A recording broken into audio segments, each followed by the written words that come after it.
Hello friends, good morning, जय श्री श्याम।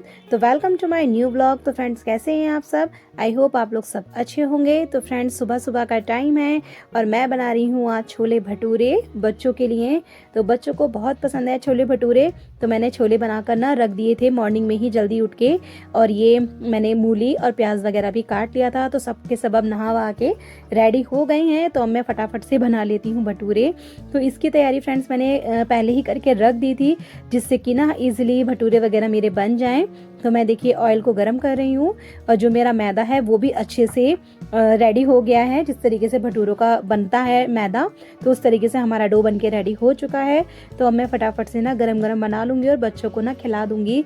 तो बच्चों को काफ़ी पसंद है भटूरे, और बाज़ार के तो आपको पता ही है, पता नहीं कैसा ऑयल यूज़ करते हैं। तो फ्रेंड्स, मेरी कोशिश ना यही रहती है कि मैं बच्चों को ना घर की बनी हुई ही चीज़ें खिलाऊँ, क्योंकि घर की जो चीज़ें होती हैं वो हेल्दी भी होती हैं। और बाहर की चीज़ों का देखिए पता भी नहीं होता कि उसमें वो लोग क्या मिलाते हैं क्या नहीं, और कैसा ऑयल यूज़ करते हैं। तो इसलिए मैं ना बच्चों की पसंद की चीज़ें घर में ही ना बना देती हूँ। तो जब छुट्टी वाला दिन होता है या बच्चों का किसी दिन हॉलीडे रहता है बीच में वीक में, तो मैं ना बना के तैयारी करके ना पहले ही रख देती हूँ और सबको मैं खिला देती हूँ घर में ही बना के। तो फटाफट से मैं भटूरे बना रही हूँ और बाकी के काम मैंने सुबह के निपटा ही दिए थे, और जो रह जाए फिर मैं बाद में निपटा लूँगी, क्योंकि बच्चों को फिर पढ़ाई वगैरह भी करनी होती है। तो मॉर्निंग में मेरा सबसे पहला यही काम रहता है कि बच्चों को ना ब्रेकफास्ट वगैरह करा दिया जाए। तो आज ब्रेकफास्ट में मैंने ना भटूरे बनाए हैं, इसलिए बच्चों की फेवरेट चीज़। तो फटाफट से मैं बना लेती हूँ ये। तो इस दिनों ना थोड़ा सा जो डो है ना इसका भटूरों का थोड़ा सा देर से रेडी होता है, तो इसलिए ना मैंने रात में ही इसको लगा के रख दिया था। और वरना गर्मियों में तो अगर हम मॉर्निंग में भी इसका डो लगा के रखते हैं ना, तो ये अच्छे से रेडी हो जाता है भटूरे बनाने के लिए। तो देखिए मैं बना रही थी फटाफट से। तो ये ना जितना भी हम इसको उठाते हैं ना सिकुड़ता रहता है, तो इसलिए ना मैं एक जगह फैलाती रहती हूँ। फिर ना बेलन से इसको अच्छे से ना मैं फैला दूंगी, जिससे कि भटूरे ना हमारे काफ़ी बड़े बड़े बने, जैसे मार्केट में बनते हैं ना बिल्कुल वैसे ही। तो फ्रेंड्स, मेरी जो किचन है ना काफ़ी छोटी है, तो जो भी मेरे को काम करना होता है ना बस इसी स्लैब पे काम करना होता है, क्योंकि काफ़ी कम स्पेस होने के कारण ना मुझे बहुत ज़्यादा प्रॉब्लम होती है। तो किचन मेरी बहुत ज़्यादा छोटी है, और जब भी मैं कुछ बनाने लगती हूँ ना तो ये सब पूरा कवर हो जाता है। तो फटाफट से ना मैं यही करती हूँ कि जल्दी से जिस चीज़ का मेरा यूज़ होता है ना वो ही मैं रखती हूँ। बाकी ना मैं फटाफट से धो के ना बर्तन वगैरह हटा देती हूँ यहाँ से, ताकि मुझे ज़्यादा स्पेस मिल सके। तो देखिए फ्रेंड्स, मैंने ना अच्छे से भटूरा बेल लिया है। तो काफ़ी बड़ा, मैं जितना बड़ा चकला है ना उतना बड़ा मैं बेल लेती हूँ, क्योंकि उठाने पर ना ये थोड़ा सा सिकुड़ जाता है, तो इसलिए थोड़ा सा मैं बड़ा ही बनाती हूँ। और फिर मैं इसमें गरम गरम ऑयल जब हो जाता है ना बहुत ज़्यादा गरम, जब ऑयल ना धुआं छोड़ने लगे, तब इसमें मैं डालती हूँ। तो भटूरे ना काफ़ी फूले फूले बनते हैं, बिल्कुल गोल मटोल जैसे मार्केट में बनते हैं ना, इसी तरीके से बिल्कुल बनते हैं।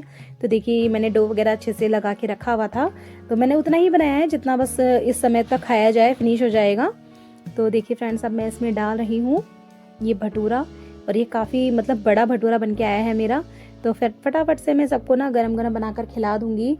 तो देखिए फ्रेंड्स, ये बनकर रेडी हो गया है भटूरा। इसमें ज़्यादा टाइम नहीं लगता, क्योंकि ऑयल ना बहुत ज़्यादा गर्म होता है, तो बहुत जल्दी जल्दी बन जाते हैं भटूरे। तो फ्रेंड्स, अपनी ज़िंदगी को बदलने के लिए इंसान को ना अपने अंदर बदलाव खुद ही लाने पड़ते हैं। कितनी चीज़ें ऐसी होती हैं जो हमारे हाथ में नहीं होती, बस समय पर छोड़ देनी चाहिए, मगर उसके लिए कोशिश करना बिल्कुल नहीं छोड़ना चाहिए। तो होता है ना कि किसी को कुछ फ़र्क नहीं पड़ता है, आप किसी भी हालात में जी रहे हो, मगर आपने हालात हमें खुद ही बदलने होंगे। तो होता ही है ना कि हमें कितनी भी चीज़ें हैं, हम कैसे जी रहे हैं, क्या खा रहे हैं, क्या पी रहे हैं, किसी को कुछ फ़र्क नहीं पड़ता। और हम किन हालातों में हैं या परेशानी में हैं, वो चीज़ें ना हमें खुद ही बदलनी पड़ती हैं। अपने जीवन में बदलाव लाना पड़ता है, अपने लिए लाना पड़ता है, क्योंकि अपने हालात हमें खुद ही सुधारने हैं। जो हमारे घर में प्रॉब्लम चल रही है वो आके हमारे कोई सॉल्व नहीं करता, हमें खुद ब खुद ही उस चीज़ पर देखना पड़ता है, अपने हालातों को बेटर से बेटर कैसे बनाया जाता है।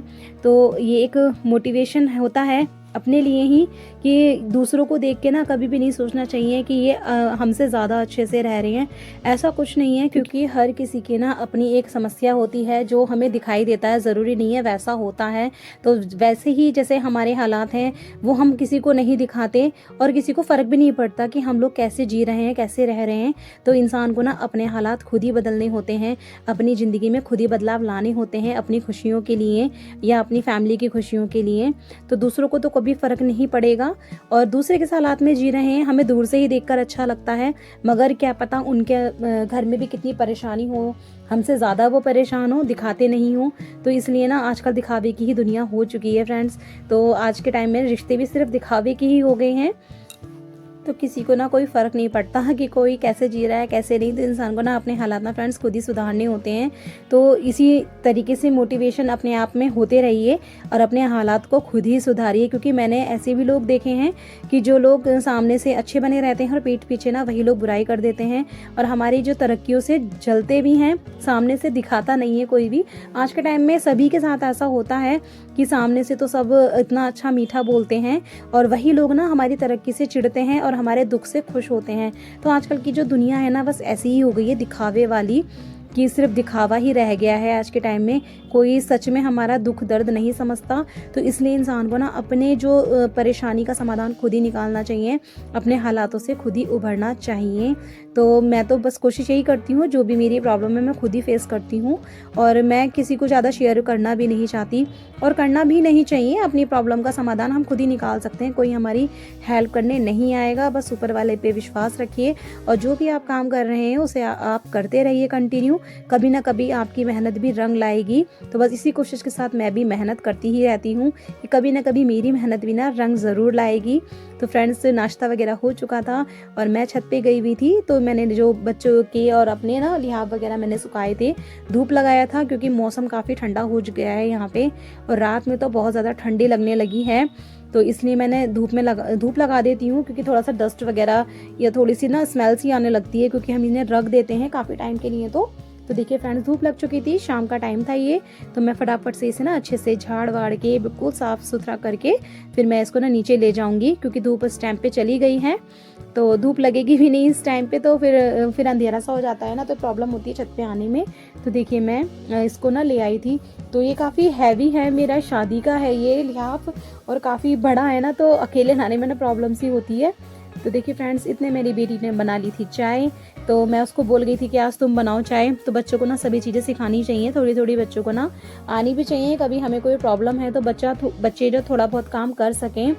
तो देखिए चाय बना के लेके आई थी। तो ये दिवाली के ना हमारे यहीं कूलर टाइप के रखे हुए थे, तो इसको ना इसमें चाय पीना बहुत अच्छा लगता है, क्योंकि इसमें जो मिट्टी की जो सौंधी सौंधी खुशबू आती है ना, तो इसे बहुत पसंद है। तो इस तरीके से ना ये बनाकर लेके आई, कह रही मम्मी मैं इसमें पीऊँगी। तो मैंने कहा चलो कोई नहीं, पी लो आप बना के, क्योंकि ये भी वेस्ट ही रखे रहते हैं, किसी काम तो आते नहीं है ये। तो इस तरीके से चाय बनाई थी इसने और मैं तो अपने मग में ही पीती हूँ, जैसे मैं डेली का मेरा रूटीन यही है इसी मग में पीने का। तो देखिए इस तरीके से इसने कुल्हड़ में डाली थी, तो खुशबू तो बहुत अच्छी आ रही थी इसके अंदर। जो कच्ची मिट्टी की आती है ना खुशबू, बहुत अच्छी लगती है वो, सौंधी सौंधी सी खुशबू मिट्टी की। तो बस बच्चे शाम की चाय वगैरह एंजॉय कर रहे थे। तो बिस्किट वगैरह ले आई थी ये खाने के लिए। तो बच्चे को शाम के टाइम ना कुछ चाहिए होता है, क्योंकि दोपहर में खाना वगैरह खाया था तो शाम होते होते तक ना काफ़ी लेट हो जाता है, क्योंकि ट्यूशन वगैरह से भी जब बच्चे आते हैं तो कुछ ना कुछ खाने का मन तो करता ही है। तो फ्रेंड्स आज का व्लॉग आपको कैसा लगा कमेंट करके ज़रूर बताइएगा। वीडियो अच्छा लगे तो लाइक करना और मेरे चैनल को सब्सक्राइब करना। तो प्लीज़ सपोर्ट कीजिए ज़्यादा से ज़्यादा। मिलते हैं नेक्स्ट व्लॉग में, तब तक के लिए bye bye. Thank you for watching my video.